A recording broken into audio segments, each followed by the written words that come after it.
Boa tarde a todos, colegas.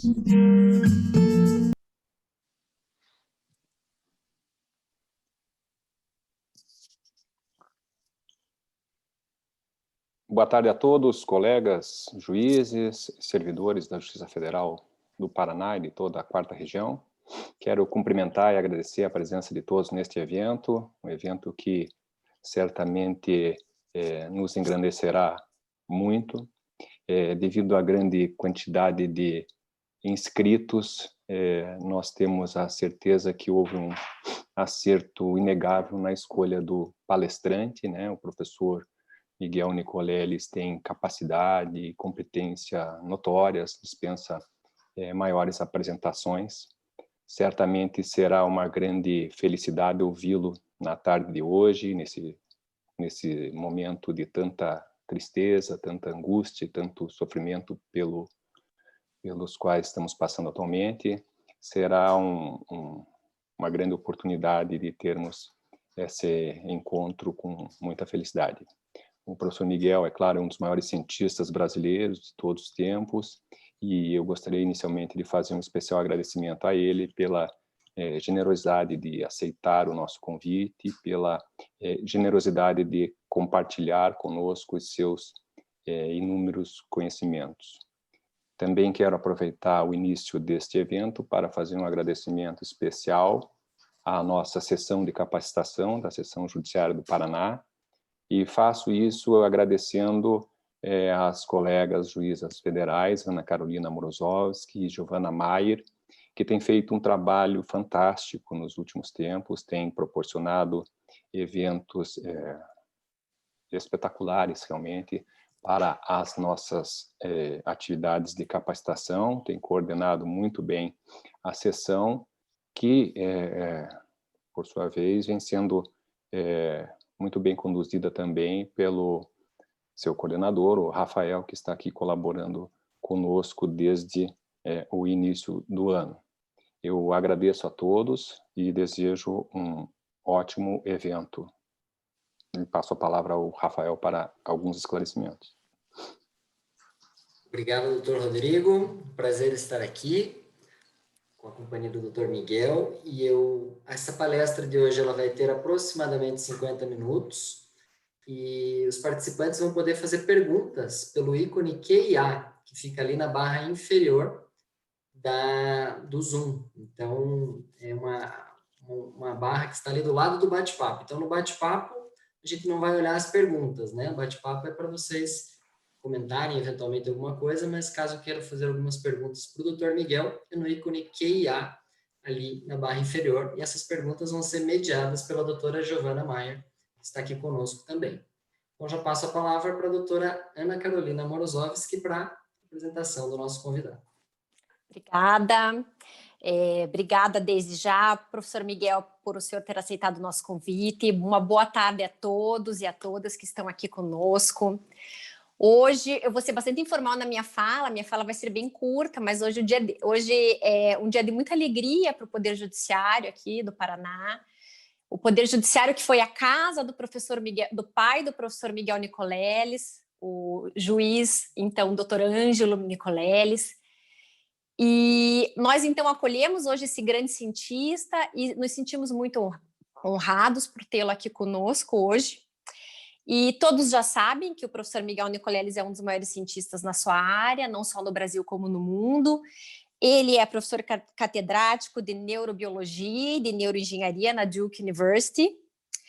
E vocês todos já o conhecem e provavelmente alguns de vocês já devem ter lido os livros dele, né? E quando a gente lê os livros do professor Nicoleles, a gente percebe algumas coisas. A primeira coisa que me chamou a atenção, no primeiro livro que eu li dele, que foi o Muito Além do Nosso Eu, é como ele escreve bem.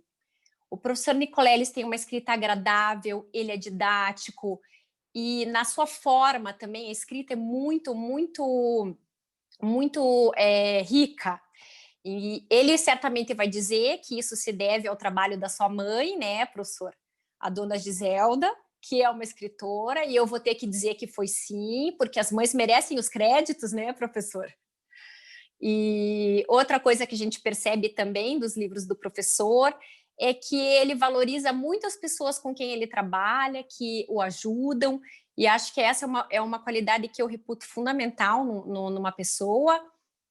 E outra coisa também que me chama muita atenção é o quão humano o professor é. E a gente vê a gente vê claramente que o esforço dele em contribuir com a ciência é muito genuíno, é muito altruísta.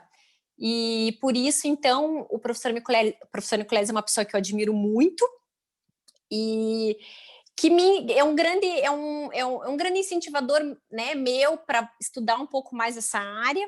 Eu lembro, então, que eu terminei o Muito Além do Nosso Eu fechei o livro e falei assim, é isso que eu quero estudar. Aí eu entrei no site do Instituto de Neurociências, Edmond e Lili Safra, e falei assim, num surto psicótico, né, professor? Porque, lógico, uma falta de humildade muito grande, né? Eu falei assim, será que tem algum curso para fazer lá? Logicamente não tinha. Mas tudo bem, dei uma fuçada lá no Instituto, foi bastante interessante. E eu, assim, fiquei absolutamente encantada depois de eu ler esse livro, né, que o professor recém lançou, O Verdadeiro Criador de Tudo. Recomendo a todos a leitura desse livro. Depois li também o Made in Macaíba. E vou só finalizando para só desejar a todos uma ótima palestra. Professor Nicoleles, mais uma vez, muito obrigada da sessão. E sinta-se em casa, por favor, a casa é sua. Obrigada.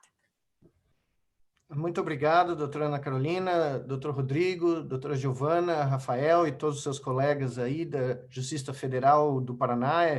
É um prazer muito grande estar aqui. Como a doutora Ana Carolina comentou, meu pai foi juiz do Tribunal de Justiça de São Paulo durante muito tempo, fazendo uma carreira pelo interior de São Paulo, né? Eu conheci o interior de São Paulo correndo atrás do meu pai, por toda a Alta Araraquarense e descendo até São Paulo, né?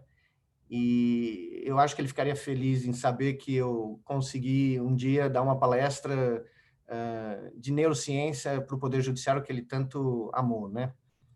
Então, agradeço a vocês muito esse convite muito gentil. Foi um grande prazer poder falar. Inclusive, eu queria, antes de começar a falar qualquer coisa da palestra, lembrar da coincidência desse momento que nós estamos tendo aqui, porque hoje, 119 anos atrás, 4 horas atrás, no nosso horário brasileiro, um certo Alberto Santos Dumont contornou a Torre Eiffel e ganhou o maior prêmio da ciência brasileira, né? O prêmio Deutsch.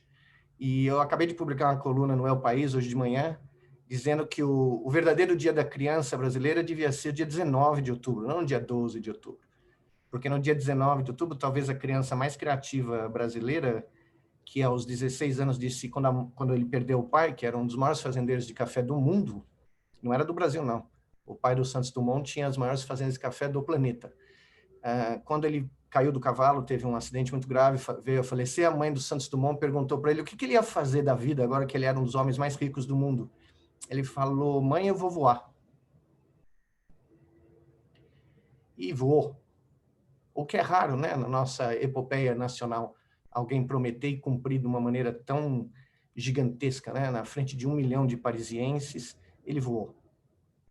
Então, é uma data muito especial para mim e eu agradeço a doutora Ana Carolina por esse convite. Eu me lembrei dessa coincidência alguns dias atrás, por isso que eu decidi escrever essa coluna, né?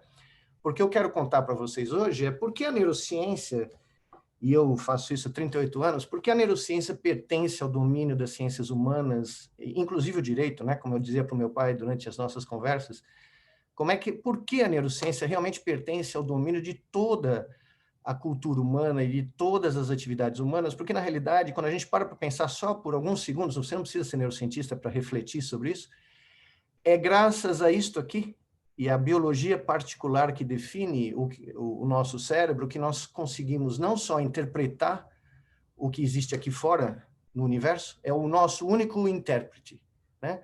Todas as nossas teorias, não importa quais elas sejam, científicas, matemáticas, religiosas, mitológicas, não interessa, todas elas dependem da mesma fonte, do mesmo intérprete. E é esse intérprete que construiu o que eu chamo do universo humano. E o universo humano não é, evidentemente, a sua discussão, a sua interpretação, ou a sua experimentação, né, a tentativa de descobrir de onde ele vem, a tudo que nós criamos enquanto espécie dos últimos 100 mil anos, ele não é pré-requisito ou domínio exclusivo dos cientistas. Ele não é domínio exclusivo dos neurocientistas, que estudam como a mente humana funciona, né, ou tentam estudar. Ele é domínio de toda a espécie. Então, a neurociência, a proposta desse livro, que eu vou contar para vocês, com coisas muito rápidas, mas uns experimentos que mostram o poder da mente humana, né? Ele, na realidade, na minha modesta opinião, ele faz parte deveria fazer parte das nossas conversas cotidianas, né? Como a Ilíada e a Odisseia faziam parte das conversas cotidianas dos gregos do século V a.C., a mente humana deveria ser continuamente parte das nossas discussões cotidianas, porque nós vivemos há milênios sob a égide de abstrações mentais criadas pela mente humana, que em certos momentos da nossa história se transformaram em coisas mais importantes que a própria vida humana, né? Então, se a gente não souber de onde vem tudo isso e como é que isso é criado, a gente realmente não tem a dimensão do que é a condição humana e do que é ser humano, né? E, como meu pai dizia, né, a justiça é muito mais do que simplesmente o julgamento dos homens, né? Ela é talvez uma das poucas esperanças dos homens, né? De uma sociedade mais humana e mais equânime, né? E eu acredito nisso, sempre acreditei, por causa dele, né? Dona Gisela é culpada da minha literatura, mas Dr. Ângelo é culpado do meu humanismo, né? E o que eu queria mostrar para vocês é como essa história, como eu decidi 5 anos atrás a sair do laboratório do ponto de vista dos meus escritos, né? Eu escrevo trabalhos científicos vários aos anos e faço isso há 38 anos, e tentar contar essa história, que é uma recontagem da história da humanidade sob o ponto de vista da mente humana. E nesse sentido, a minha tese central, que eu vou mostrar a vocês agora, é que o cérebro humano é o centro do universo humano. Ele, na nossa visão cosmológica, não é a Terra, como queria o Ptolomeu, não é o Sol, como queria o Copérnico, não é o Big Bang, como querem os físicos. Evidentemente, tudo isso existe, tudo isso é tangível. Mas quem dá significado, quem conta os aniversários das estrelas, não são as estrelas. Os cometas não têm a menor noção de que eles dão a cada X anos uma volta ao redor do Sol. Quem criou toda essa noção de tempo, espaço, causalidade, e quem deu sentido ao universo, até onde saiba, até que a gente descubra um Dr. Spock em algum lugar do universo e a gente possa conversar com eles, quem criou a única versão inteligível do cosmos é isso aqui, é a mente humana. Então, eu vou tentar compartilhar a minha tela, mas como todo bom cientista, toda hora que você mexe com tecnologia, sempre dá um erro. Então, se não funcionar, vocês me avisem aqui. Em tese, está na tela. Tudo bem? Então, eu dei o nome desse livro... Sim, doutor, está aparecendo. Obrigado, Rafael. Obrigado.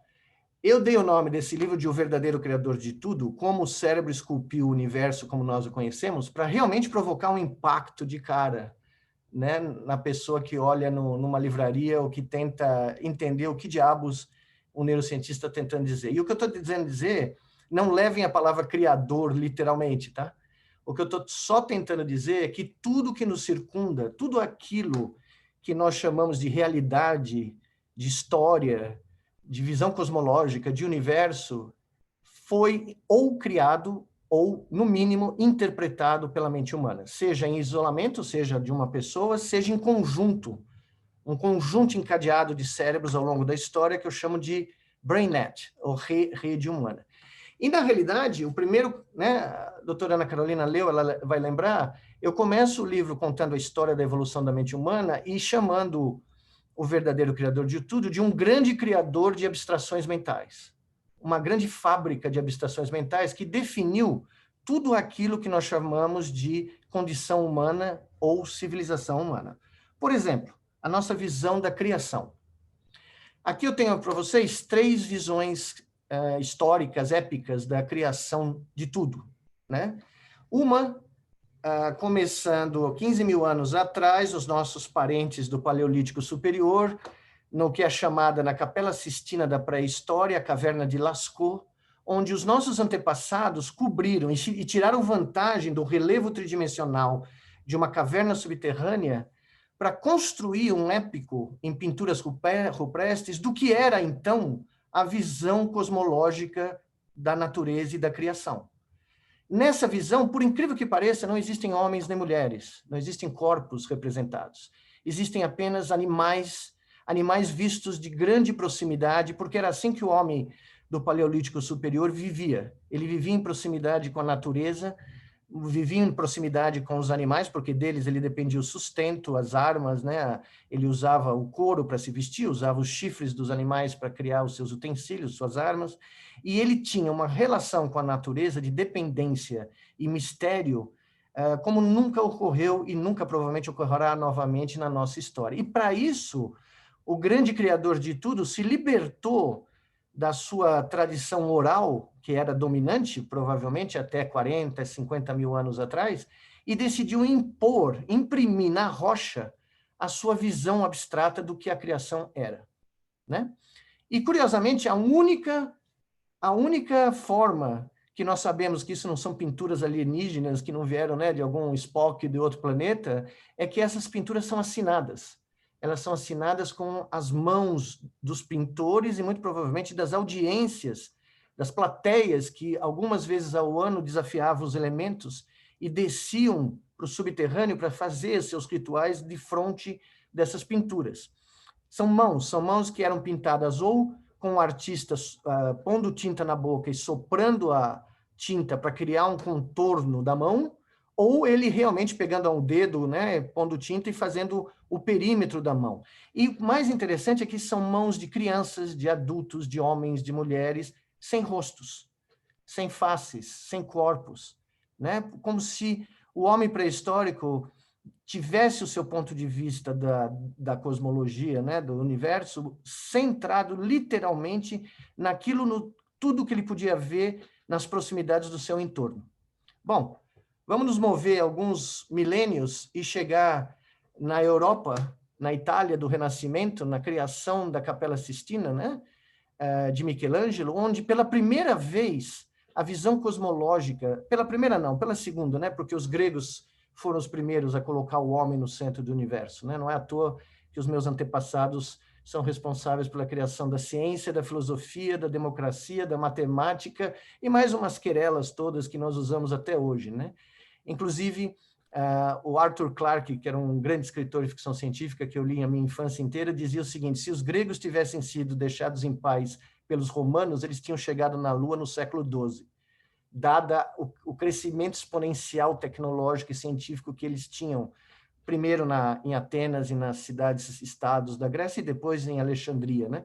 Que foi o centro da humanidade e talvez o centro da modernidade. Eu gosto de dizer que a modernidade que nós vivemos hoje, dos algoritmos, dos dados, né? De toda essa quantificação da vida humana, começa quando um cara chamado Euclides desenha uma reta, cria a geometria e diz: isto é o mundo. Eu consigo descrever o mundo com esta reta, com tudo que existe no mundo, o que não é verdade, mas de qualquer maneira nos orientou por alguns milênios, né, até a criação da modernidade. Bom, Michelangelo reproduziu a visão grega do universo e colocou um ser humano à semelhança do seu criador. Perdão, meu computador gosta de passar os slides mais rápido que eu. Colocou um ser humano à semelhança do seu criador, vejam só, idêntico, né? Nesse ato da transferência do sopro da vida, o ser humano já é criado nas mesmas dimensões do seu Deus, com os mesmos músculos, com os mesmos olhares, as mesmas faces. Enfim, o ser humano adquire o seu papel central na cosmologia renascentista, e não é à toa que foi no renascentismo que a arte criou a perspectiva, porque tudo que interessava sob o ponto de vista humano. Tá? São duas abstrações completamente distintas, vindas do mesmo material neural, isto aqui. Agora vamos pular mais uns 500 anos para frente, e aqui vocês têm a publicação histórica da NASA em 2016. São vários prêmios Nobel contidos numa única gravura, descrevendo a visão mais completa atual cosmológica da criação do universo, que começa com uma grande explosão, o famoso Big Bang. Não me perguntem o que vem antes disso, porque ninguém sabe, ninguém viu, ninguém ouviu. Nós nunca ouvimos o Big Bang, nós só temos os ecos do Big Bang, bilhões de anos no futuro, ressoando pelo espaço e pela matéria, né, contorcendo o espaço-tempo einsteiniano para nos dizer o que foi. E é uma interpretação, evidentemente, é a melhor que nós temos. Mas vocês podem ver que nessa interpretação a diferença é brutal com as visões cosmológicas anteriores. Aqui não tem nenhum homem, né, navegando no espaço. Aqui nós não temos nenhum animal, nenhuma representação pictural da existência humana. Aqui nós temos um cosmos, um grande vácuo, né, cheio de 5% de matéria e o resto de energia negra e matéria negra, uma visão completamente matemática. Só que de onde vem a matemática? Daqui. A matemática vem da mente humana. A matemática e a geometria, o Einstein dizia que ele tinha criado uma visão geométrica do universo. Na realidade, o Einstein projetou uma lógica geométrica criada por séculos, por um trabalho conjunto de milhares de seres humanos, para explicar o que está aqui fora. Não é que o universo é feito de espaço-tempo, mas a fusão do espaço-tempo na mente do Einstein criou algo que se aplica muito bem à fenomenologia que o universo nos oferece, e até hoje é uma das melhores teorias para explicar o que existe ali fora. Mas tudo isso, e eu sou cientista, eu posso, com muita humildade, dizer a vocês que tudo isso é uma criação da mente humana. O Einstein foi um grande neurocientista, assim como Santos Dumont. Porque não é só em figuras, em mitos, em religiões, em teorias econômicas, ideologias políticas ou sistemas jurídicos, né? Ontem à noite, antes de me preparando aqui para as palestras, eu estava lendo o Código de Hammurabi, né?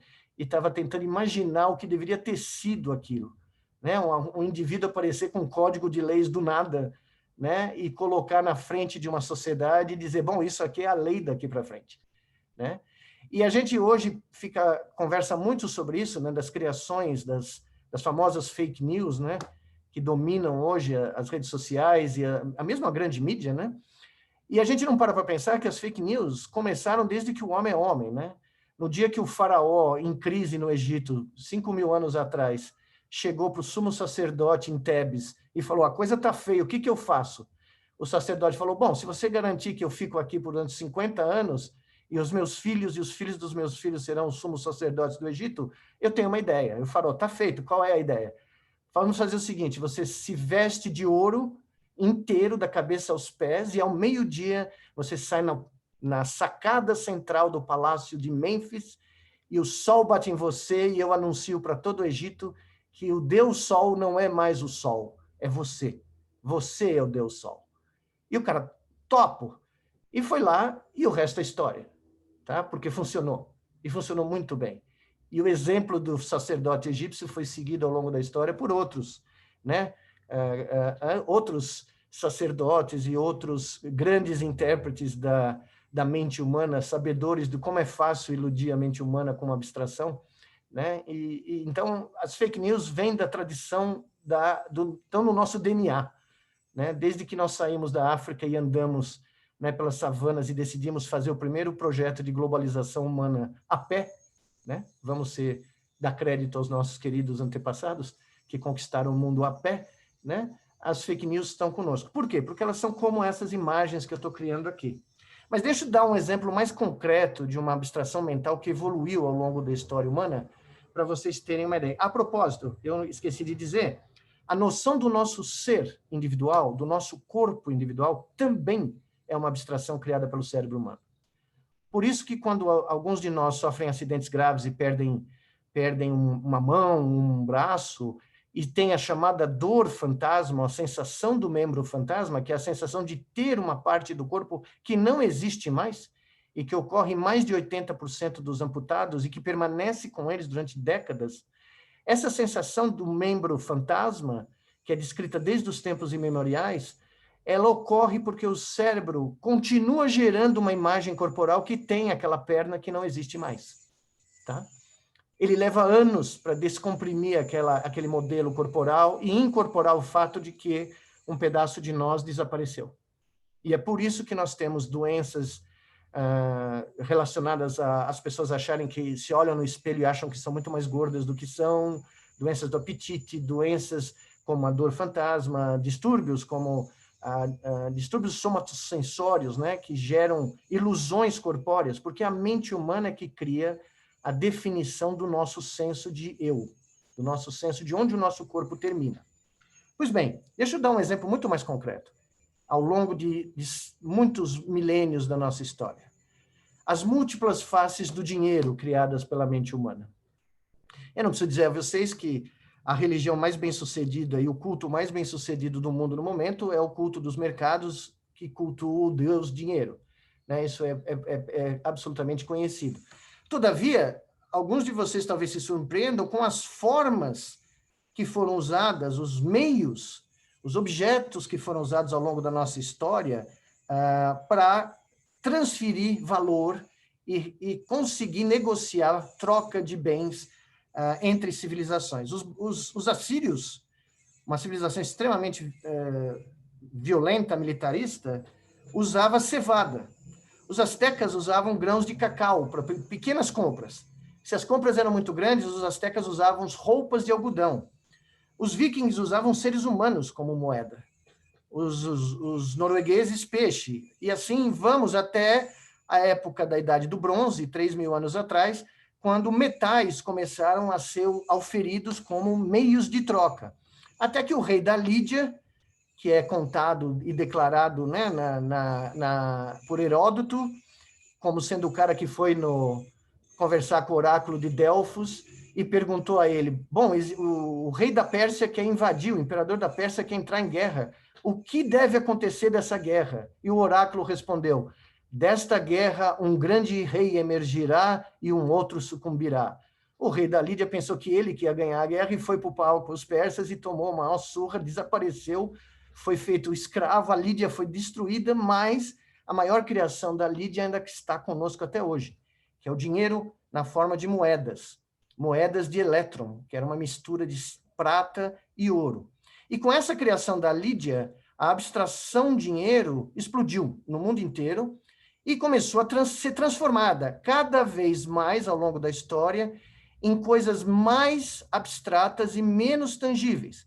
Dos metais nós fomos para o papel, do papel nós fomos para o plástico, do plástico nós fomos para os sistemas eletrônicos e hoje nós estamos todos crentes que quando a gente entra na internet e olha nossas contas bancárias, as sequências de 1 e 0 que a gente identifica lá são dinheiro. Mesmo sabendo que a maioria dos bancos não tem o nosso dinheiro lá. O nosso dinheiro já desapareceu em empréstimos, em títulos, em outros tipos de transações bancárias, mas para nós, a ilusão de que uma nota de papel que vale menos de 1 centavo tem o valor de R$100 ou que uma conta bancária digital é real, continua mantendo o mundo em funcionamento. Hoje, nós estamos chegando no momento onde nem isso mais existe. Nem mais um banco existe. Porque a abstração de dinheiro na época dos satélites e das naves espaciais humanas se transformou num habitante do cloud. Né? A criptomoeda ela é basicamente um conceito no limite da abstração. Absolutamente nada tangível. Ele pode aparecer ou desaparecer em segundos. E de onde vem isso? Do mesmo lugar. Esse é o processo que eu descrevo no livro de como essas abstrações são criadas para gerar interpretações do universo. Você tem aqui o universo fornecendo o que os físicos quânticos chamam de informação em potencial. Nada no universo é informação até que um observador realize o ato de observar. Os físicos param aqui, porque eles odeiam a ideia que existe algo atrás do observador, ou dentro do observador. O Einstein colocou o observador no universo, mas decidiu não falar do cérebro do observador.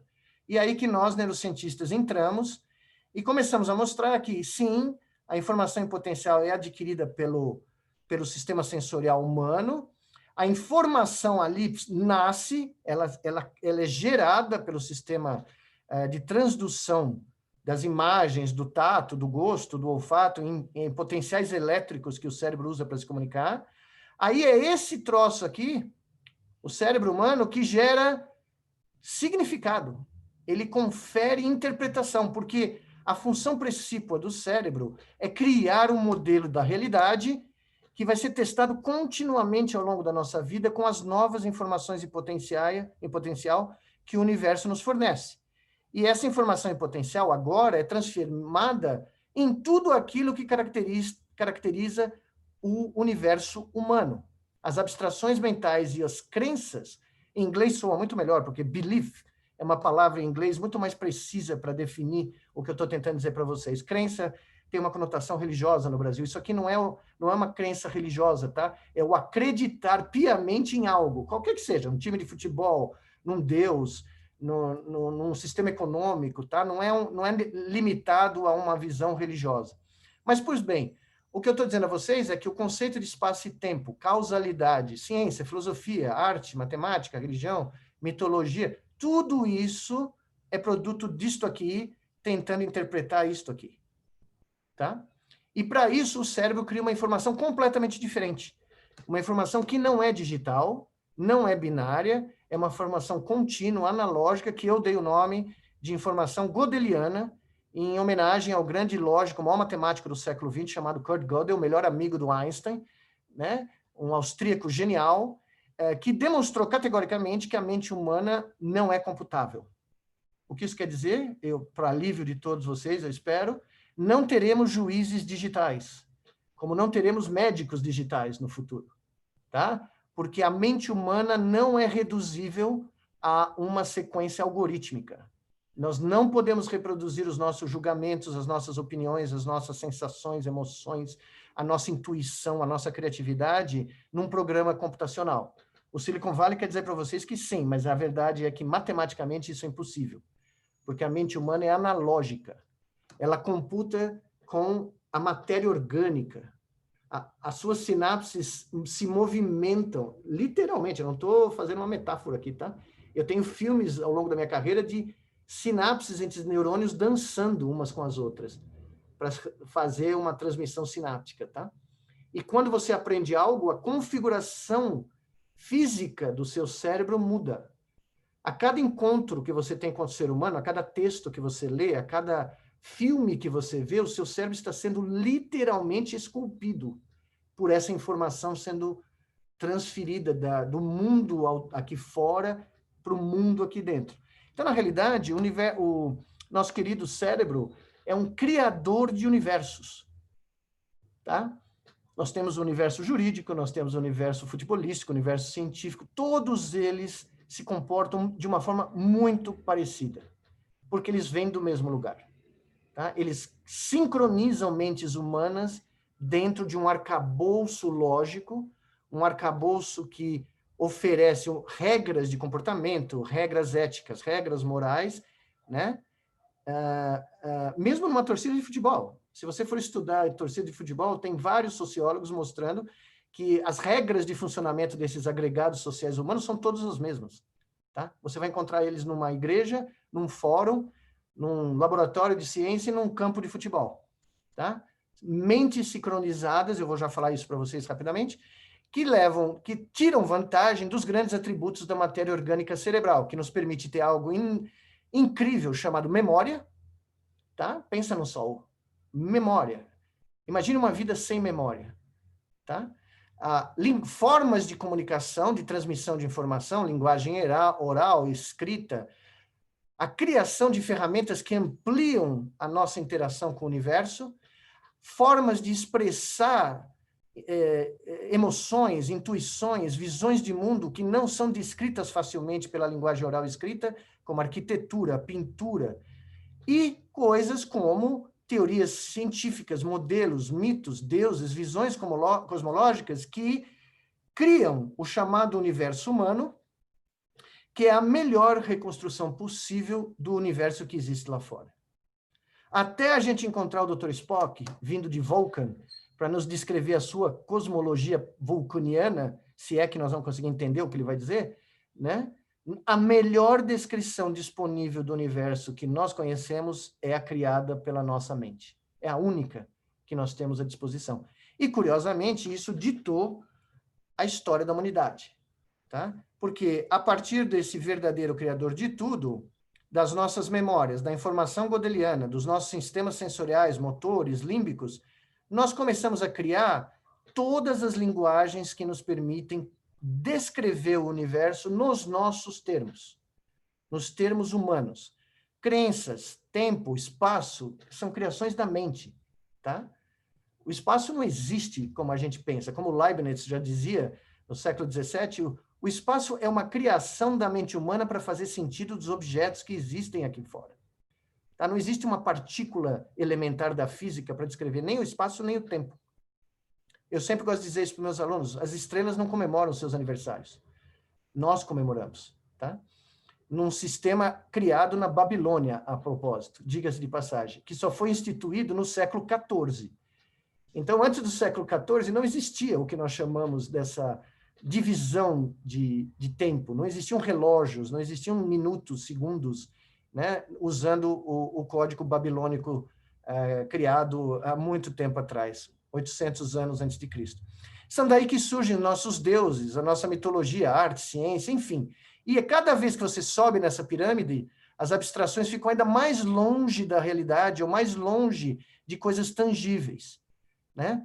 Criptomoedas, máquinas, mercados, dinheiro, são todas criações da mente humana que se transformaram em coisas tangíveis, apesar de não serem, que, como eu gosto de dizer, como Zeus se voltaram contra o próprio criador Cronos, né?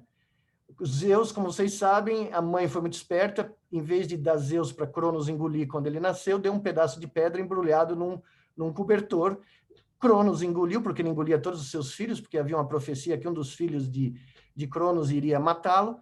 Só que a mãe de Zeus escondeu Zeus em Creta e deu a ele um cobertor envolto numa pedra que ele engoliu felizmente, achando que tinha engolido o último filho que o ia ameaçar. Mas Zeus sobreviveu em Creta, nas famosas cavernas do Minotauro, que antes eram as cavernas de Zeus, e voltou para se vingar do pobre pai. É exatamente o que nós estamos fazendo hoje, e é exatamente o que a pandemia expôs nesse momento. A pandemia expôs para a civilização contemporânea todas as fragilidades do modelo de desenvolvimento, crescimento, exploração do mundo, da natureza, dos ecossistemas. Todas essas fragilidades foram explicitamente expostas por um pacote nanométrico de gordura e proteína com um filete de RNA dentro. Pensem só nisso. Um pacotinho de gordura de 100 nanômetros colocou o mundo de joelhos. Porque as nossas fragilidades de modelos de desenvolvimento econômico, político, social são tão tremendas que até um vírus nanico desses conseguiu colocar a gente na situação que nós estamos. Mas, pois bem, como é que eu cheguei nisso?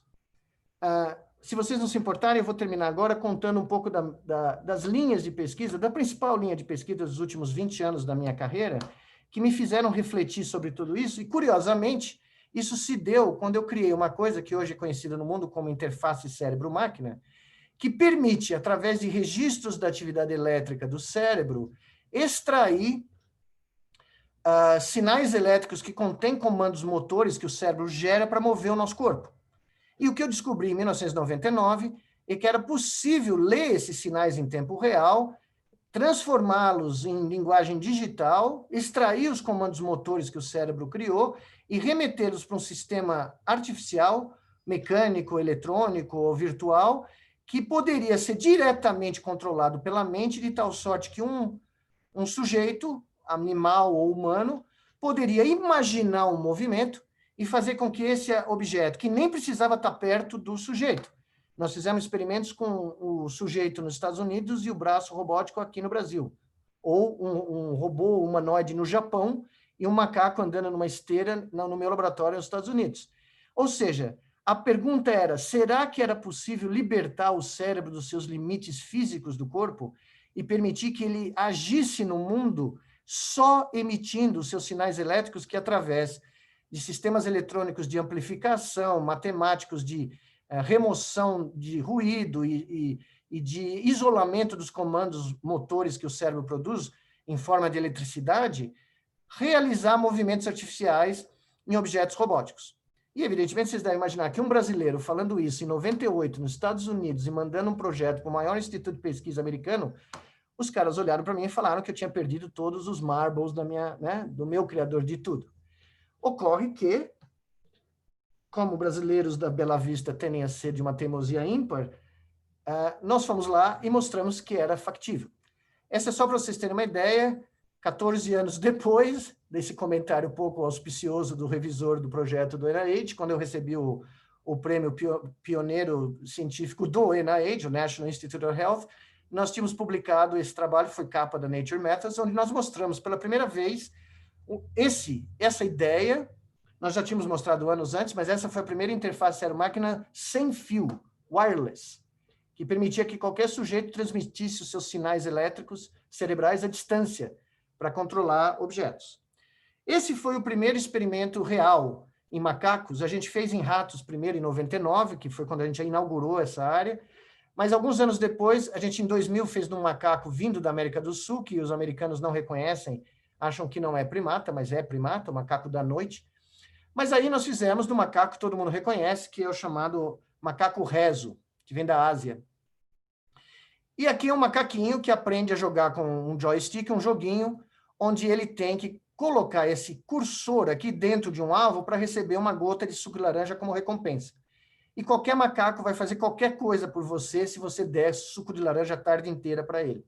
Tá? Então, com meio litro de suco de laranja, você consegue que um macaco jogue 1.300 tentativas de um videogame como esse durante algumas horas do dia. Enquanto ele fazia isso, nós registrávamos a atividade do cérebro, mandávamos para uma parede de computadores, né? E esses computadores extraíam em tempo real a atividade elétrica contendo comandos motores que eram usados para o macaco mover o braço para um braço robótico que estava numa outra sala, que ao longo de alguns minutos aprendia a ser comandado pela mente desse animal e para reproduzir os movimentos do braço. Por que isso? Porque a ideia era, depois de alguns minutos que o macaco aprendesse a jogar o jogo e estivesse muito feliz tomando suco de laranja, a gente removesse o joystick, ligasse essa interface cérebro-máquina e perguntasse para o macaco, sem falar com ele, porque ele não nos entenderia, você vai jogar esse jogo sem mexer o seu braço, só pensando? 90% da neurociência mundial achava que isso era impossível. Aqui, a minha querida Aurora desmentiu 90% da comunidade neurocientífica. Numa noite de inverno em Dura, na Carolina do Norte, onde eu moro, aqui temos a Aurora jogando videogame com uma precisão muito maior que qualquer um dos nossos filhos adolescentes, né? Ela ganhou de vários adolescentes que nós fizemos como estudo-controle, jogando esse jogo que ela tem que rapidamente mover um cursor para colocar dentro do alvo que aparece, o alvo aparece aleatoriamente na tela, e vocês vejam que a Aurora tenta trapacear, de qualquer jeito, mesmo antes do alvo aparecer, ela quer tomar um suco de laranja, né? Então, a natureza humana se manifesta bem antes da espécie humana aparecer, né? Então, vocês podem ver que ela tenta trapacear, mas ela não consegue, porque o alvo aparece em lugares aleatórios. Então, ela tem que parar com o movimento espontâneo dela e tentar chegar lá para tomar o suco de laranja, e feliz e satisfeita, ela continua jogando a tarde inteira. Nessa noite, que eu gosto de chamar a primeira noite que um cérebro de primata se libertou dos limites físicos do corpo, nós fizemos a nossa primeira tentativa.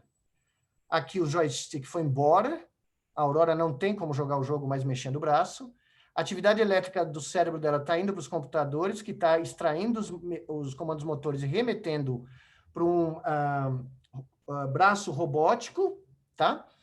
E agora, todos os movimentos que vocês vão ver esse cursor são movimentos que vieram da mente da Aurora no formato de comandos elétricos, mas que foram transmitidos e transformados em comandos mecânicos motores digitais para um braço robótico jogar o jogo em nome da Aurora. É como se você passasse, como dizia meu pai juiz, né, uma procuração, né, completa para um braço robótico agir em seu nome no mundo dali para frente, sob o comando da sua mente. Imaginem isso daqui a 50 anos nos tribunais, né, da Justiça do Paraná. Um proxy robótico, né, agindo sob o comando da testemunha ou do depoente. Pois bem, esse foi o momento, eu diria que esse foi um dos 3 mais emocionantes momentos da minha vida. Para vocês terem uma ideia, eu estava com um aluno russo e um aluno espanhol. Um brasileiro e um russo e espanhol juntos, ninguém consegue parar de falar. É uma coisa assustadora, 3 caras dessas nacionalidades no laboratório. Só que nesse instante, todo mundo ficou mudo. Por quê? quando nós retiramos o joystick e ligamos novamente, ligamos pela primeira vez a interface cérebro-máquina, vejam o que a Aurora fez com a gente. Ela continuou jogando o jogo.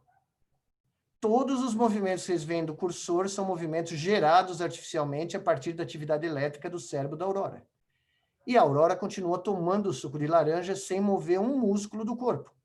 Em alguns momentos ela tem dificuldade, porque evidentemente é a primeira vez que um cérebro de primata viu uma interface cérebro-máquina agindo em seu nome no mundo exterior, mas aos pouquinhos, ao longo de 2 semanas, ela atingiu a mesma performance que o braço dela atingia quando vocês viram jogando com o joystick.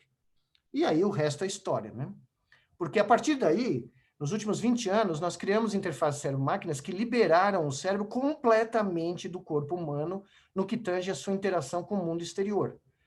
Essa aqui é uma interface chamada cérebro-máquina-cérebro, onde o cérebro comanda um braço virtual, uma mão virtual, que tem a função de escanear objetos virtuais que têm texturas que o macaco não vê, elas não são texturas visuais, elas são microtexturas táteis, que o macaco só consegue interpretar, porque ele precisa achar o objeto com a textura mais rugosa, porque cada vez que a mão dele passa num objeto circular desses, uma corrente elétrica proporcional à textura do objeto virtual é remetida de volta diretamente para o cérebro, na região tátil do cérebro do macaco. Ou seja, nós perguntamos a esse macaco se ele seria capaz de explorar com uma mão virtual objetos e fazer uma decisão tátil de escolher o objeto mais rugoso sem nem colocar a pele em contato com o objeto, tá? E o que aconteceu, evidentemente, porque eu não estaria falando sobre isso se não tivesse acontecido, é que eles, como vocês vão ver, vocês vão ouvir pela primeira vez a sinfonia cerebral, tá? Eu deixei para vocês o som de um neurônio disparando enquanto esse animal usa um braço virtual como parte do seu corpo, e aí o senso de ser, eu não tenho tempo de dizer para vocês os detalhes, mas esse braço virtual, em questão de minutos, foi assimilado pelo cérebro do macaco como sendo parte dele, como sendo uma extensão do corpo físico dele. Ele reagia ao toque a esse braço virtual como se eu estivesse apertando a mão dele, tá? E nós temos todo isso publicado. Mas, enfim, o que vocês vão ver é um pequeno trecho de um experimento onde uma mão virtual entra na zona de feedback, onde recebe sinais elétricos diretamente no cérebro em função da textura do objeto e como o cérebro soa ao longo dessa tarefa de discriminação tátil usando uma interface cérebro-máquina. Não se assustem com o som. Meu filho mais novo disse que é como ouvir pipoca sendo feita no microwave, ouvindo uma rádio AM mal sintonizada. Ou seja, o meu garoto reduziu 36 anos de pesquisa ao som da pipoca no microwave com uma rádio AM mal sintonizada, o que prova que santo de casa não faz milagre mesmo, né? Isso eu consegui provar dentro da minha própria casa. Pois bem, aqui vai. Essa é a sinfonia do cérebro. Esse é o som do feedback que a gente manda para o cérebro. Não tinha nenhuma legenda para o macaco, só para vocês, para saberem qual é a textura correta. Quando o macaco acerta a textura correta, ele tem que pôr o dedo dentro do centro da textura para ganhar o suco de laranja.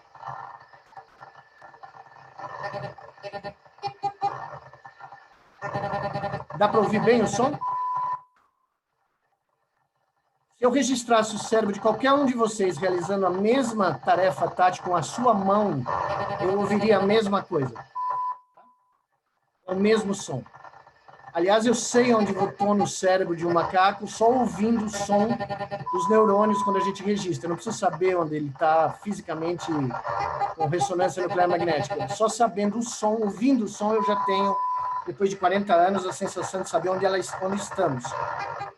Pois bem, quando a gente viu isso, em 2002 eu publiquei esse trabalho na Scientific American dizendo, bom, as interfaces cérebro-máquinas não vão servir só para o nosso deleite acadêmico no laboratório, nós vamos poder usá-las no futuro como uma forma de restabelecer a mobilidade em pacientes que sofreram lesões medulares, de tal sorte que a impedir que esses sinais elétricos que vocês acabaram de ouvir possam migrar do cérebro para os músculos da periferia. E a proposta foi a seguinte, como quando você tem uma lesão completa da medula espinal, você nem sente o seu corpo abaixo dela e nem consegue mexer nada abaixo dela, e eu gostaria de ressaltar também, você perde todas as funções viscerais abaixo da lesão, que é um dos grandes fatores que levam à mortalidade dos pacientes, a perda do controle da bexiga, do intestino, dos movimentos peristálticos do intestino, por exemplo. Pois bem, o que nós falamos, eu e o John Chapin, meu grande mentor americano, com quem eu fiz meu postdoc, nós publicamos isso junto, porque nós descobrimos a interface cérebro-máquina juntos. No futuro, nós poderíamos usar o que vocês acabaram de ver para ler as intenções motoras de um paciente paraplégico e, através de uma interface, remeter os comandos motores para uma roupa robótica que permitiria, sob o comando da mente desse paciente, que esse paciente se movesse livremente no mundo novamente. Tá? Foi com essa ideia que, em 2012, quando o Brasil recebeu a Copa do Mundo, eu sugeri à FIFA e ao governo brasileiro que, ao invés de uma cerimônia insonsa, como são todas as cerimônias de abertura da Copa do Mundo, quem assistiu sabe o que eu estou dizendo, realizar pela primeira vez na história, nos moldes do nosso querido Santos Dumont, e daí a coincidência do dia de hoje, né, uma demonstração pública da primeira interface cérebro-máquina capaz de controlar um exoesqueleto de membros inferiores que permitiria que um paraplégico brasileiro, um jovem paraplégico brasileiro, desse o chute inaugural da Copa só imaginando o chute. A única coisa que ele teria que fazer era imaginar o que ele queria fazer com aquela bola, porque o resto, a interface cérebro-máquina faria por ele. E, para minha surpresa, tanto a FIFA como o governo brasileiro aceitaram a loucura. E quando eu saí, né, do Palácio Presidencial, depois de falar com a presidenta do Brasil naquele dia, com aquela única gravata que eu tenho, que naquele dia eu achei a gravata, né, e com o nó do meu pai, que era o nó perfeito, então eu não tive nenhuma dificuldade de passar no cerimonial do Palácio, eu sentei na Praça dos Três Poderes, né, que Brasília, para mim, é um lugar mágico, né, a minha geração, eu cresci vendo Brasília, né, e Brasília ser criada e uma cidade ser criada do nada, no meio de lugar nenhum, para se transformar na capital do Brasil. Eu sentei no meio da Praça dos Três Poderes, com o Congresso, o Palácio Presidencial e o Supremo Tribunal Federal do outro lado, e falei, agora a coisa engasgou, porque agora tem que sair, né? E a única saída que eu tive foi telefonar para os meus amigos. E eu comecei a telefonar, e tem alguns deles pelo mundo afora. E o primeiro telefonema foi para um dos meus melhores amigos, o maior roboticista do mundo, Gordon Cheng, que trabalha na Technical University of Munich. Cheguei para ele, Gordon, você gostaria de estar no campo durante a abertura da Copa do Mundo para ver o chute inicial da Copa no campo, não é na arquibancada, não, no campo. O Gordon virou, nossa, Miguel, conte comigo, já estou dentro. Eu falei, só tem um pequeno detalhe, Gordon, para a gente estar lá no campo, no dia, na hora, nós temos que construir o primeiro exoesqueleto robótico de membros inferiores controlados pela mente humana. Aí o Gordon fez um silêncio típico chinês, voltou para mim e falou, Miguel, não tem um jeito mais fácil de comprar os tickets? Não? Eu falei, não, esse é o único jeito que nós vamos estar na abertura da Copa do Mundo. E para o crédito do Gordon, dessas 156 maravilhosas pessoas espalhadas por 25 países e 5 continentes, que largaram tudo, família, laboratório, cachorro, mãe, e abriram suas patentes e trabalharam de graça durante 7 meses, nós fizemos exatamente isso. Selecionamos 6 pacientes crônicos de um database brasileiro de 65 mil pacientes paraplégicos, 6 que tinham lesões há muitos anos, completamente paralisados da cintura para baixo, e colocamos eles num sistema de treinamento multifacetado, onde, primeiramente, nós tivemos que reinserir o conceito de ter um corpo abaixo da lesão medular através de uma imersão em realidade virtual, onde os pacientes, por 1 hora por dia, observavam um jogador virtual andando num gramado virtual, e cada vez que esse jogador pisava no solo do campo de grama virtual, uma informação tátil, como vocês viram agora há pouco, era entregue no braço do paciente para gerar uma ilusão visu-tátil de que era ele e o corpo dele que andavam pelo campo de futebol artificial. E nós provamos, por registros eletroencefalográficos e imagem, que o corpo, a sensação, a definição abstrata do corpo desses pacientes começou a se expandir. Começou a se expandir para o resto do corpo, mesmo antes deles conseguirem fazer qualquer coisa. Nós reinserimos o senso de ser completo. E aí nós passamos a pôr os pacientes por diferentes protótipos do nosso exo, até que o Gordon entregou o exo completo, e esses pacientes, usando a atividade elétrica do cérebro, começaram a andar pela primeira vez depois de 13, 11, 8, 5 anos confinados numa cadeira de rodas. Esse é o nosso primeiro protótipo. Como vocês veem, a minha fissuração por Santos Dumont é patológica. Ele foi chamado de Brasil Santos Dumont 1. O Santos Dumont dava o nome do Brasil para os seus balões, né? Brasil 1, Brasil 2, Brasil 5. Depois, ele, quando fez os aviões, ele mudou Demoiselle, 14 bis, mas nós demos para todos os nossos exos o nome Santos Dumont 1, 2 e 3. Esse é um paciente treinando dentro do cockpit desse exo elétrico hidráulico. As linhas de comando são todas hidráulicas, porque os pacientes preferem um movimento mais humano, analógico, do que o movimento elétrico, né, digital, que você consegue fazer em robôs, mas o Gordon fez isso de propósito. E aqui vocês vão ver uma das grandes invenções, que são sensores em placas, né, digitais, com sensores de pressão, temperatura e proximidade no pé, na planta do pé do exo, para cada vez que o paciente tocasse no chão, ele tivesse um sinal de pressão emitido que foi em direção ao antebraço, onde vibradores de celular, esses vibradores pequenininhos que a gente tem no celular, entregavam esse sinal de pressão para gerar a ilusão para o cérebro que eram eles que estavam experimentando com os próprios pés a textura e a consistência do chão, do andar. Essa é uma das nossas pacientes treinando naquele sistema de realidade virtual. Vocês conseguem ver aqui ela comandando um avatar dela mesma andando na grama, e ela está recebendo no antebraço esse feedback tátil cada vez que o bonequinho, o jogador virtual, pisa no chão. E com isso ela desenvolveu a capacidade de reconhecer texturas. Quaisquer texturas que nós tenhamos testados, foram 3, grama, areia e asfalto, elas conseguiam identificar onde elas estavam andando sem olhar, só pelo feedback tátil que elas receberam nos braços. E esse foi um dos 8 momentos mais emocionantes desse projeto Andar de Novo. Era o dia em que cada um dos 8 pacientes andou pela primeira vez, depois de anos confinados numa cadeira de rodas. Eu não preciso dizer nada, eu só quero que vocês foquem no olhar desse nosso paciente, que tinha uma lesão alta, era um nadador, né, o cara que estava tentando ir para a Olimpíada quando sofreu o acidente. Ele tem paralisia completa, e ele está olhando para um espelho, desses espelhos de bailarina, porque nós usávamos para feedback visual. Enquanto cada vez que ele pisa no chão, ele recebe o estímulo tátil, ou seja, nós estamos reforçando para o cérebro dele que o corpo dele era integral, não era mais até aqui, onde ele tinha sentido durante 6 anos. E eu só quero que vocês dêem uma olhada aqui. Nós estamos registrando atividade elétrica, tem um capacete de proteção, um sistema de proteção para dar sustentação ao corpo, para se ele tiver qualquer problema, ele não cair, o exo não cai, tinha 16 giroscópios aqui protegendo o balanço dele, mas deem uma olhada nisso. Quando a luz aparece é porque ele tomou a decisão de mexer uma perna. E ele consegue alternar cada hemisfério controlando a perna contralateral. E à medida que ele anda, ele sente o solo. E à medida que ele anda... Aqui é o Gordon, a propósito, tá? Aqui atrás.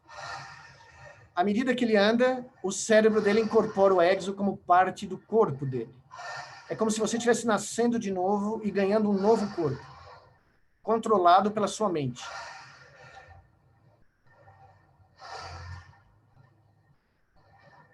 É só preciso olhar para o rosto dele para entender o que é você andar de novo pela primeira vez depois de 6 anos numa cadeira de roda. Pois bem, nós chegamos até a Copa do Mundo. Eu não posso mostrar para vocês o chute real, porque a FIFA não nos concedeu o copyright das imagens, queria cobrar $18.000 por segundo, 18 mil euros, perdão, por segundo, e não há cientista no mundo que pague um royalty dessa magnitude, né? Mas aqui, e a gente não podia levar telefone, não podia levar câmera, a gente era revistado pelos seguranças suíços da FIFA toda vez que saía do laboratório. Nós tínhamos um laboratório no estacionamento interno de um campo de futebol. Isso ninguém nunca mais vai fazer, tá? E nós saíamos em cortejo desse campo e fomos saudados pelos 500 artistas, né, que iam entrar na performance da cerimônia, e os suíços revistaram a gente e tal, para ver se tinha telefone celular, mas um suíço jamais vai encontrar, né, onde um potencial neurocientista brasileiro é capaz de esconder um celular, né? E o celular escapou da vigia suíça, e o que vocês vão ver é o último chute. O Juliano Pinto, que é um moço aqui, herói que deu esse chute, realizou 57 chutes no campo do Corinthians antes da abertura. Ele conseguiu acertar 55, o que foi muito mais do que o centroavante da seleção brasileira acertou naquela Copa toda, né? E o que vocês vão ver aqui, a gente na rampa de um estádio com 65 mil pessoas gritando que nem doidos, 500 pessoas ao nosso redor, e o Juliano vira para mim e fala, eu preciso dar mais um chute antes de entrar lá. Eu falei, tudo bem, vamos fazer um chute. E o que vocês veem aqui, então, quando o Exo começar as luzes a piscarem, é porque o Juliano pôs os braços no encosto do Exo e o Exo ligou. O Exo está pronto para ler a atividade elétrica do cérebro do Juliano. E quando vocês virem fluxos verde e amarelo saindo do capacete, porque a FIFA não deixou a gente ter microfone, não deixou a gente narrar o chute, não deixou a gente fazer nada, e como o mundo ia ver, nós criamos uma mensagem do que era uma interface cérebro-máquina, e a mensagem era o fluxo verde e amarelo saindo da mente do Juliano e indo em direção ao pé. E quando esse fluxo é feito, é porque o Juliano está prestes a tomar a decisão de chutar, o meu aluno vai pôr a bola no chão, e vocês vão ver o que aconteceu no campo.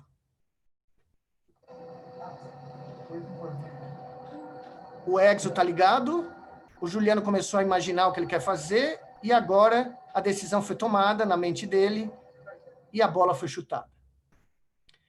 O que é a única diferença desse chute do chute ali, além do fato de que o chute no campo foi testemunhado por 1,2 bilhões de pessoas, só para pôr vocês em perspectiva, o voo do Santos Dumont, 119 anos atrás, nessa data, foi testemunhado por 1 milhão de parisienses. Quer dizer, eu chamo aquilo o divisor de águas da modernidade. A modernidade é antes de Dumont e depois de Dumont, né?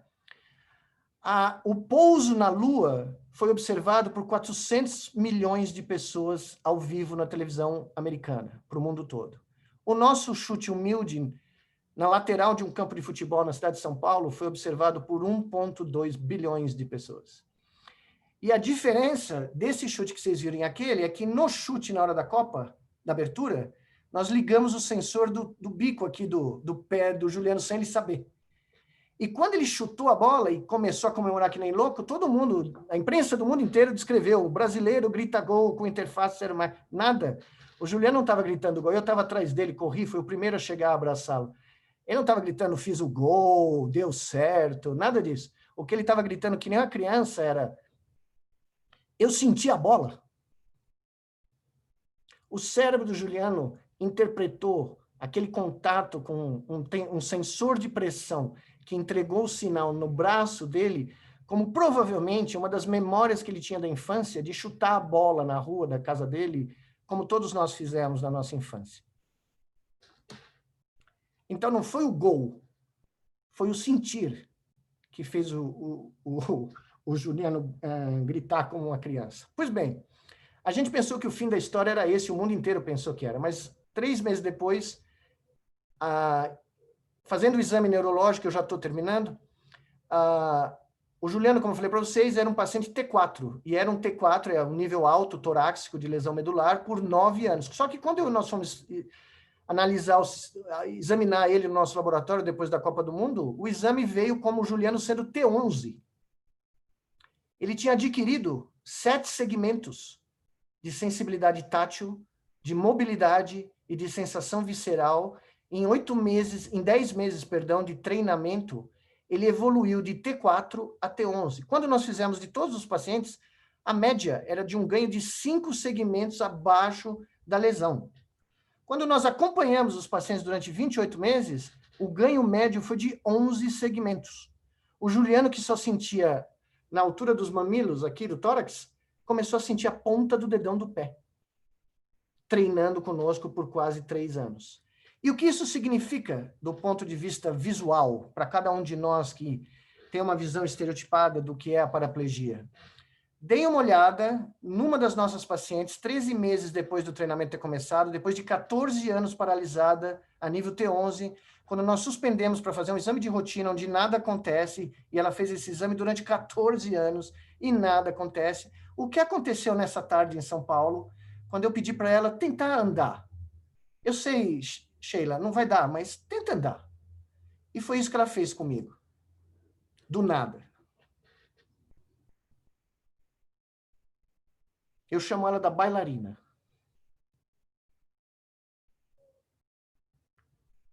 Porque do nada ela começou a fazer um plié na nossa frente. Ela começou a fazer um movimento conjugado da cintura pélvica, do joelho e do tornozelo, depois de 14 anos de paraplegia. Depois de treinar durante 13 meses com o que vocês viram. Bom, 22 meses depois, eu não sei se eu trouxe o slide. Ah, eu trouxe. Vejam o que ela fez. Um ano depois dessa imagem que vocês viram. Os cabos que vocês vão ver é para registrar a atividade motora dela, que apareceu sem que a gente nem conseguisse entender como. Eu pedi, Sheila, anda de novo. Ela primeiro fez o que vocês já viram, perna direita. E, de repente, ela começou a andar. Perna direita, perna esquerda. Trouxemos ela do início de novo, perna direita. Às vezes ela dava uma falseada, andava 2 passinhos com a direita, mas andava de novo com a perna esquerda. Pois bem, o resultado final disso foi que, dos 8 pacientes que começaram conosco, que eram classificados pela classificação americana como ASIA-A, que é paraplegia completa, e que em todos os livros textos vocês vão ler que depois de 1 ano, a chance de qualquer recuperação motora sensorial é 0. Dos 7 dos 8 que continuaram conosco treinando por mais de 10 meses, 12 meses, todos os 7 evoluíram para um estágio chamado de ASIA-C. O gráfico que vocês estão vendo nesse momento não existia na literatura de lesão medular. Foi a primeira vez que pacientes com lesão crônica de múltiplos anos evoluíram de ASIA-A para ASIA-C, que é paraplegia parcial, onde a pessoa recupera movimentos, sensibilidade tátil, e no caso dos nossos pacientes, sensibilidade visceral.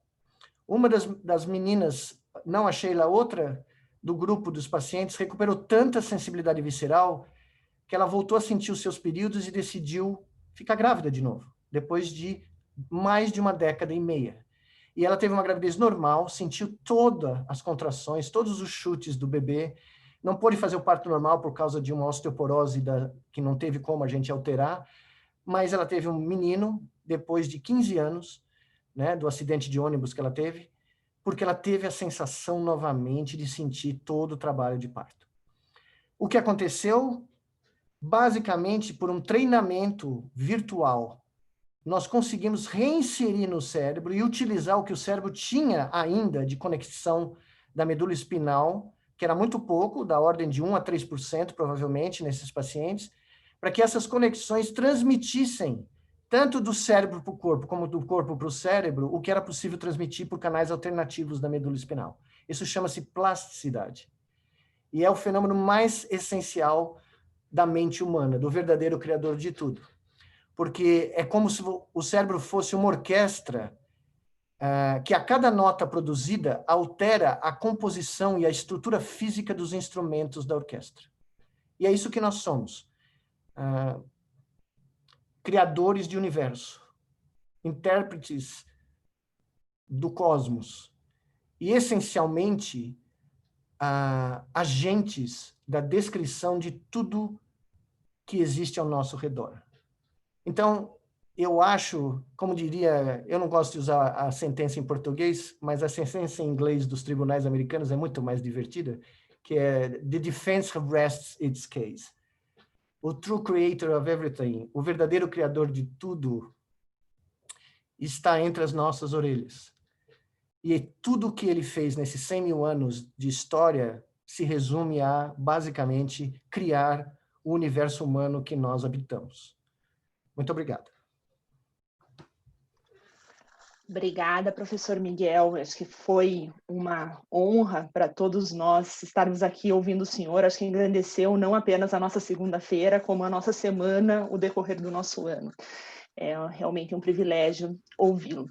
A gente tem algumas perguntas e eu vou começar com uma que também seria a minha, que foi feita pelo Daniel Quadros, sobre a função da meditação. Então, se o cérebro é o criador de tudo, o que o senhor pensa sobre a meditação? Há algum estudo que o senhor considere relevante e que fale sobre a transformação do cérebro pela meditação?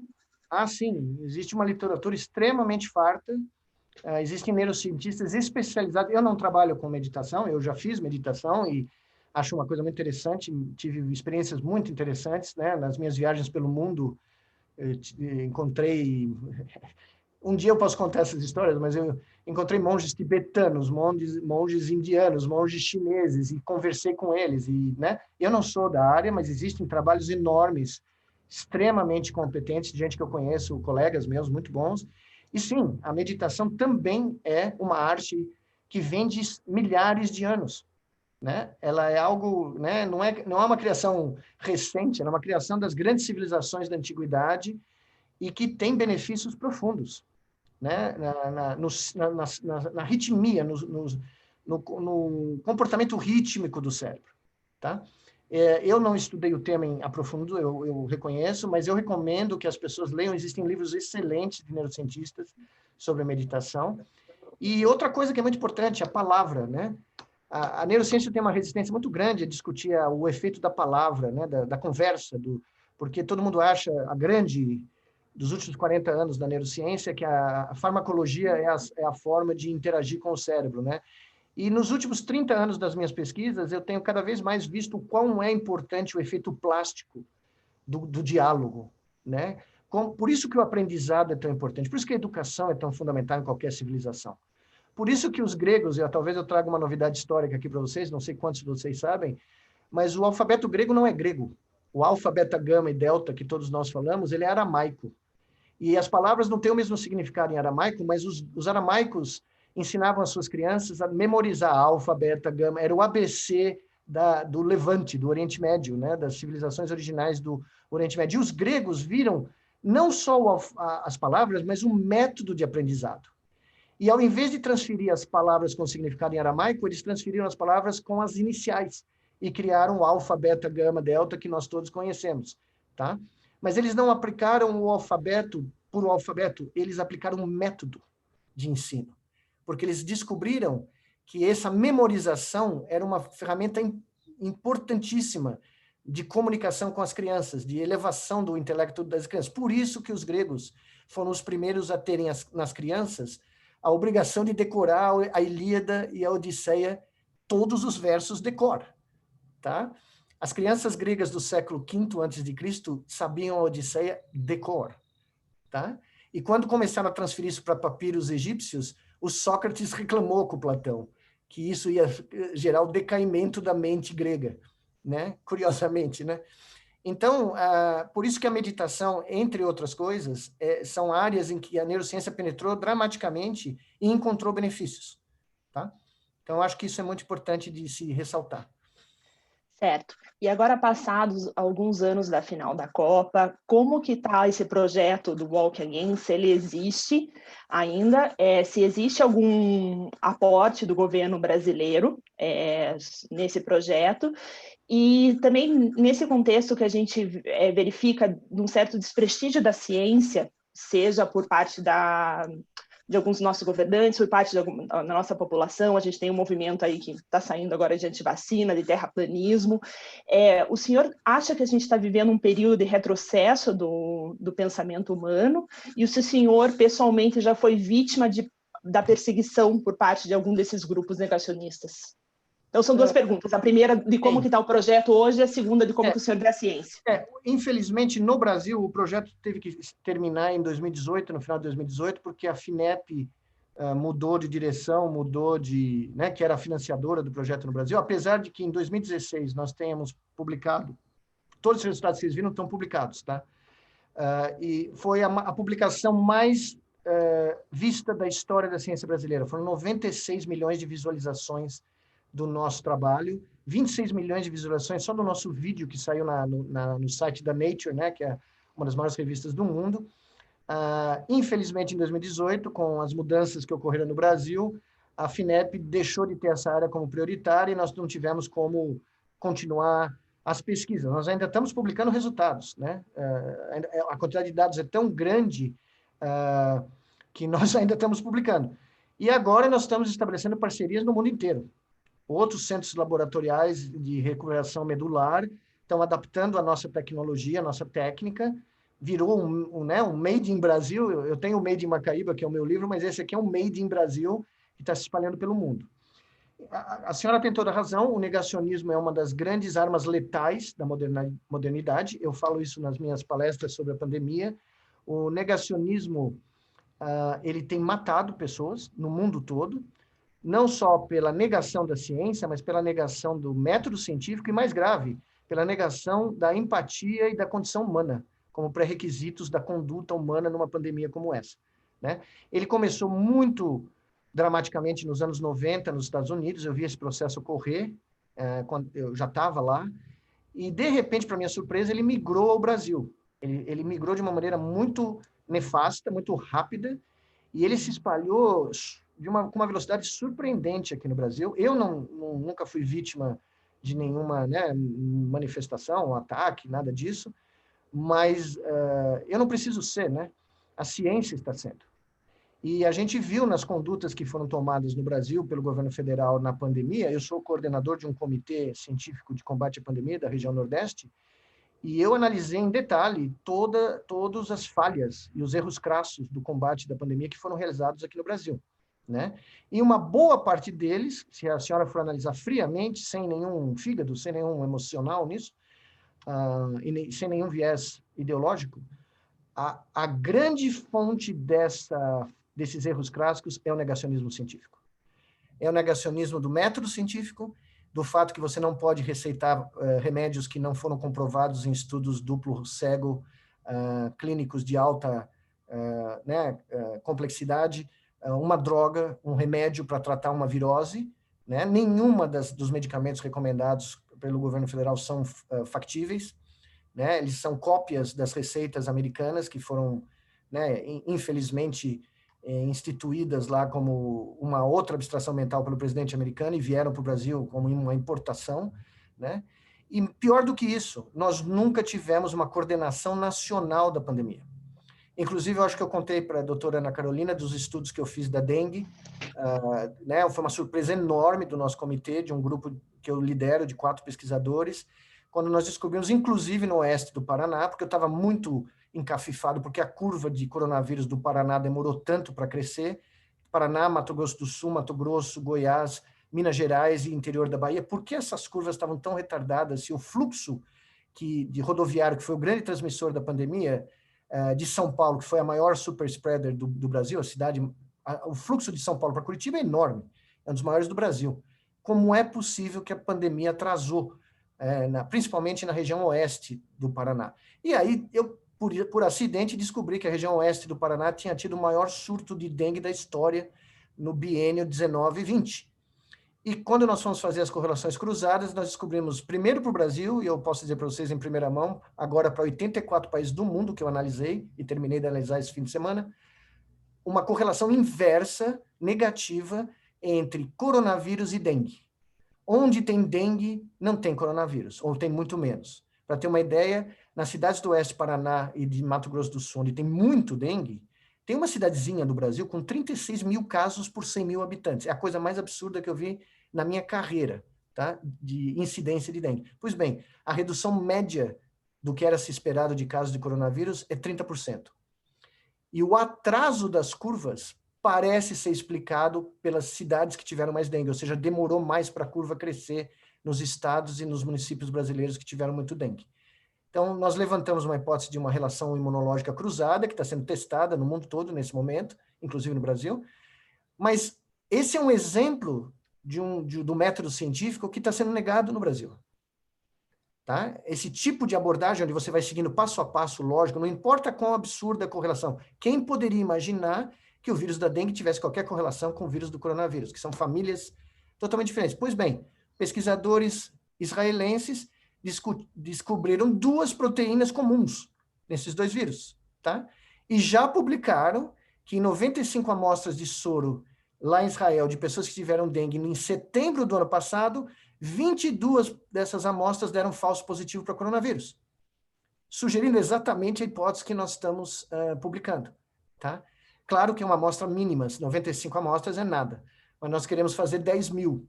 Inclusive, um dia desses, eu talvez entre em contato com vocês para ver se eu consigo algum contato para fazer no Paraná, porque o Paraná tem milhares de soros estocados por lei no LACEN do Paraná, que pode ser a biblioteca que decide esse jogo.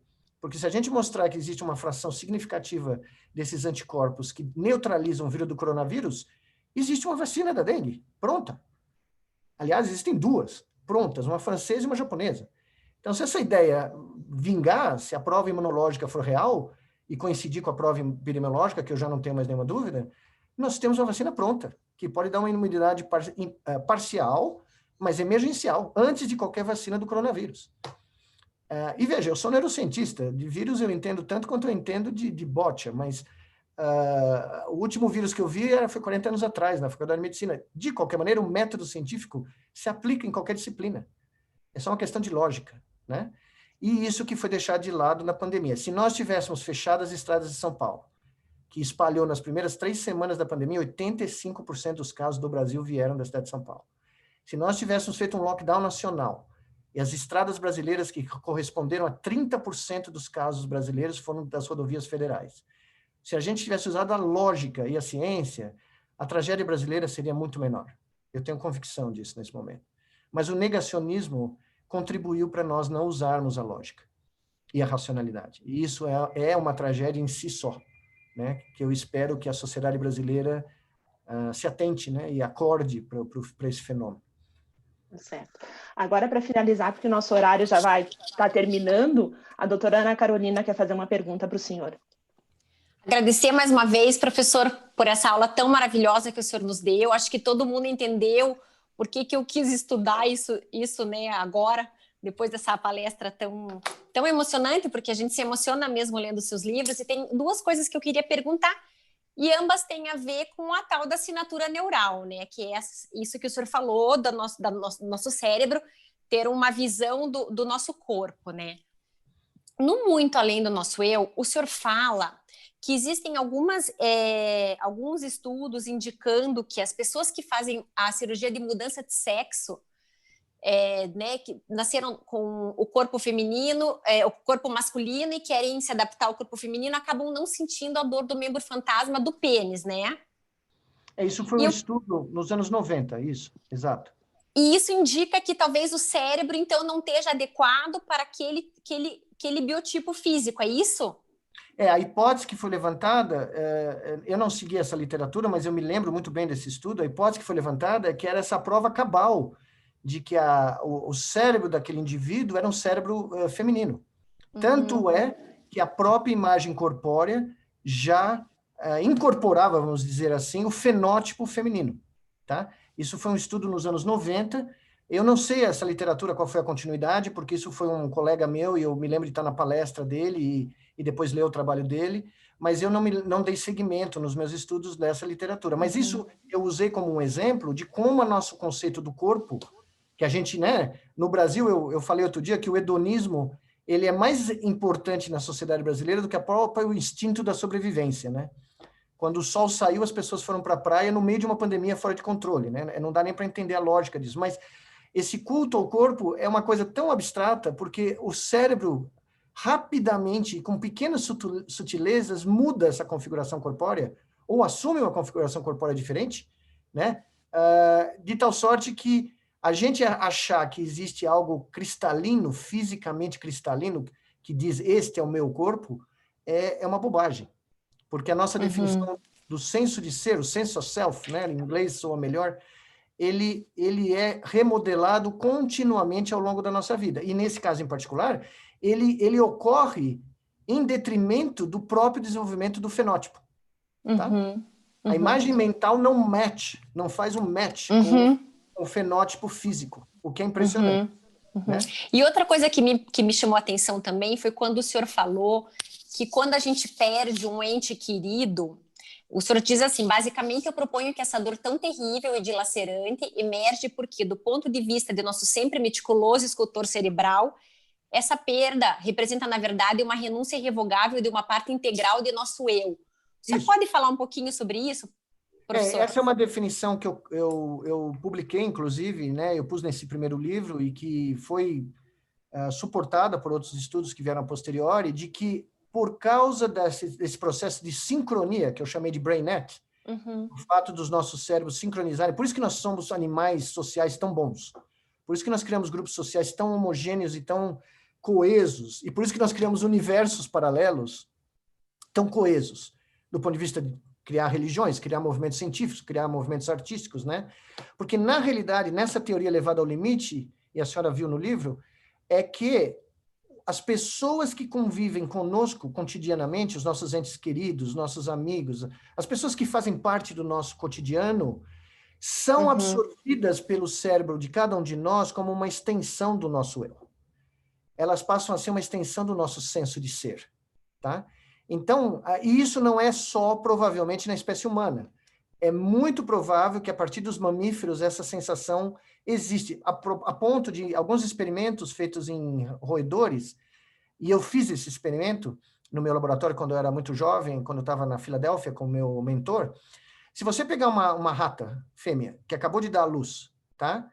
E você pegar um dos filhotinhos e puser atrás de uma barreira, na jaula mesmo, na jaula não, naquela gaiolinha, você puser uma barreira de papelão e pôr um dos filhotinhos, por alguns segundos, né, fora do alcance olfativo, ou eles têm a visão é muito baixa, mas olfativo, a rata entra em desespero, ela conta. Você tem a notória sensação de que ela está contando quantos membros da cria está faltando. E nós fizemos esses estudos, e outros grupos fizeram, e decidiram que existe uma contagem rudimentar nos mamíferos inferiores, tá? Só que aí não é uma questão de álgebra matemática, não. A minha tese é que, na realidade, quando uma mãe dá luz, ou como, né, não precisa ser uma mãe humana, quando um mamífero dá luz, ele já, pelo efeito hormonal da oxitocina e por outros feromônios, ele já incorpora aquela cria como sendo parte dela. Então, o proverbial cordão umbilical que minha mãe evoca há 59 anos para dizer que eu tenho que atender o telefone dela a qualquer hora, onde eu esteja, em qualquer fuso horário, é real. Tá? Nós somos moldados pelas relações sociais que nós temos. O nosso senso de ser se expande.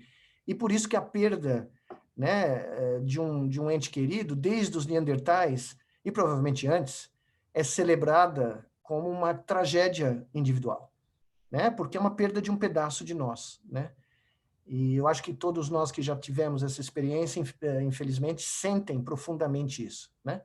E eu acho que a teoria neurofisiológica para explicar esse fenômeno é mais ou menos por essa linha aí. Obrigada, professor. Professor, eu acho, a gente tem mais 15 perguntas para serem feitas, mas eu acredito que não haja tempo suficiente para respondê-las. Eu posso passar por e-mail depois para o senhor, caso o senhor entenda alguma relevante, tem muitas relevantes, mas para responder para o pessoal. E eu agradeço. Tem uma coisa que eu preciso responder, porque eu achei muito legal. Eu acho que foi o José Terra, tá? Sim. A Ilíada e a Odisseia eram manuais de conduta e uma fonte inesgotável do psiquismo humano. Exatamente. A Ilíada e a Odisseia, mais do que livros, elas eram a tradução da condição humana vista pelos gregos. Eu pus no meu novo livro uma passagem da Ilíada, onde o nosso querido Homero, ou seja, quem for que escreveu a Ilíada, descreve a morte de um soldado raso. Tá? A doutora Ana Carolina deve lembrar dessa passagem. E eu comparei com a descrição da CNN da morte de um sírio na Guerra Civil Síria. Bom, a descrição de um soldado raso na Ilíada, para quem não leu, tem uma página. Porque Homero fala da mãe que não vai ver mais o filho, do pai que não vai ver mais os filhos, né? Da vida daquele soldado que foi morto por Ajax no meio de uma batalha em terras desconhecidas para nunca mais retornar à sua cidade na ilha de Samos, né? Na Grécia. Enfim, a morte de um ser humano para o Homero é um evento épico, seja ele quem for esse ser humano. E ali tem a linha da CNN. uma notícia que eu peguei aleatoriamente da CNN, vendo televisão em casa, a notícia é assim: hoje, mais 150 sírios morreram na guerra civil síria. Ou seja, nós partimos de uma literatura e uma descrição humanística do que é a perda da vida para nos transformarmos em números e estatísticas. Essa é a perda humana da modernidade. A modernidade tem grandes vantagens, eu adoro a modernidade. Todavia, a modernidade pós-Santos Dumont, ela nos trouxe grandes perdas humanísticas que devem e têm que ser recuperadas, principalmente num momento como esse da pandemia, se nós temos alguma esperança de sobreviver a esse pulo às cegas no abismo da extinção, para o qual nós caminhamos sorridentes, de braços dados, cantando hinos religiosos. Então, eu deixo com vocês essa mensagem. Desculpa me alongar, foi um enorme prazer. Desculpa estar atrasado, mas não tem jeito, a gente da Bela Vista aqui não tem a noção do tempo. Mas foi um grande prazer, um grande privilégio poder conversar com vocês e finalmente realizar o sonho dourado do meu pai, de alguma forma chegar perto do Poder Judiciário. Tá certo, muito obrigada, professor. Eu acho que essas palavras nos engrandeceram a nossa semana e provavelmente a gente vai levar muito dos seus ensinamentos para a vida. Tá certo? Muito obrigada. Obrigado. Boa tarde. Tchau, tchau. Boa tarde. Até logo a todos. Até logo.